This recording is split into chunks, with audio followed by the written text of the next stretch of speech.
Trump से जुड़े WLFI ने रणनीतिक बायबैक के बाद 1.43 एम मूल्य के टोकन जलाए। अपस्थिति रणनीति का उद्देश्य मूल्य गिरावट को रोकना। डोनाल्ड ट्रंप से जुड़े वर्ल्ड लिबर्टी फाइनेंशियल WLFI विकेंद्रीकृत वित्तीय परियोजना ने एक महत्वपूर्ण टोकन बर्न को अंजाम दिया है, जिससे लगभग 1.43 मिलियन मूल्य के 7.89 मिलियन WLFI टोकन स्थायी रूप से प्रचलन से बाहर हो गए हैं। परियोजना की डेफी गतिविधियों से वित्त पोषित 1.06 मिलियन के बायबैक के बाद यह अपस्थिति कदम उठाया गया है।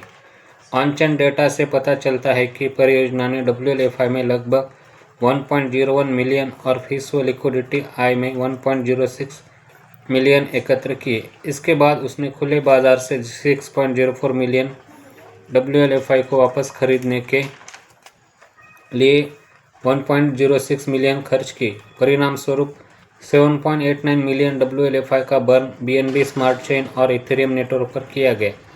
सोलाना चेल पर अतिरिक्त 3.06 मिलियन WLFI को भविष्य की कार्रवाई तक जलाया जाना बाकी है। शासन वोट ने तंत्र को दिया बढ़ावा।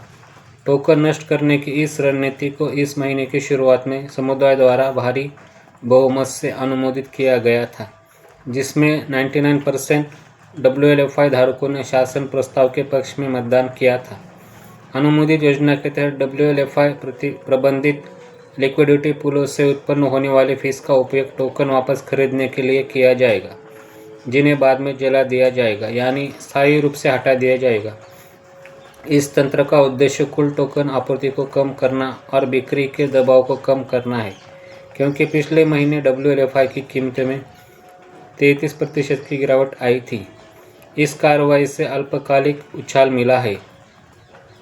WLFI 0.20 पर ट्रेंड कर रहा है, जो पिछले दिन की तुलना में 6% की वृद्धि है। हालांकि यह अपने सर्वकालिक उच्च स्तर से अभी भी 38% से अधिक नीचे है। परियोजना ने स्पष्ट किया है कि इस प्रक्रिया में केवल WLFI द्वारा नियंत्रित पूलों की फीस शामिल है, जिसमें समुदाय और तीसरे पक्ष की लिक्विडिटी को बाहर रखा गया है। ट्रंप परिवार की विशाल हिस्सेदारी। यह परियोजना ट्रंप परिवार से जुड़ी विशाल होल्डिंग्स के कारण लगातार ध्यान आकर्षित कर रही है। इस महीने 24.6 बिलियन टोकन के निर्धारित अनलॉक के बाद डोनाल्ड ट्रंप और उनके परिवार के सदस्य, जिनमें डोनाल्ड जूनियर, बैरन और एरिक शामिल है, से जुड़ी एक इकाई अब लगभग 0.5 बिलियन मूल्य के WLFI को नियंत्रित करती है। DT मार्स DeFi LLC सहित शुरुआती धारकों को टोकन के जारी होने के समय 22.5 बिलियन WLFI के मालिक के रूप में सूचीबद्ध किया गया था। ऐसी ही जानकारी के लिए हमारे चैनल के साथ बने रहे। धन्यवाद।